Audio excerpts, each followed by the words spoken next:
Israeli সেনাদের ধোঁকা দিয়ে বোকা বানানোর এই ঘটনা, যে হেলিকপ্টারটিকে টার্গেট করে বোমা ফেলা হয়েছিল, সেটি আসলে ছিল রং করা একটি নকল স্থাপনা। ইরানের ভেলকিবাজিতে এবার লজ্জায় মুখ লুকালো ইসরায়েল। মধ্যপ্রাচ্যের আকাশে যখন যুদ্ধের দামামা, তখন তেহরানের সামরিক কৌশলের এক অদ্ভুত গল্প জানা গেল। বুধবার ইসলামিক রিপাবলিক অব ইরান একটি ভিডিও প্রকাশ করেছে।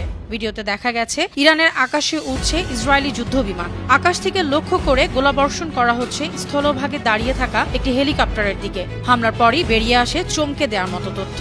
যে হেলিকপ্টারটিকে টার্গেট করে বোমা ফেলা হয়েছিল, সেটি আসলে ছিল রং করা একটি নকল স্থাপনা। অর্থাৎ আসল হেলিকপ্টার ভেবে ভুলবশত সেখানে হামলা করেছে ইসরায়েলি সেনারা।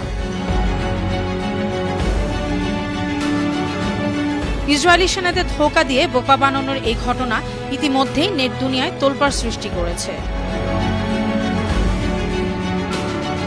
অনন্যা চৈতি, আন্তর্জাতিক ডেস্ক, বানো টিভি।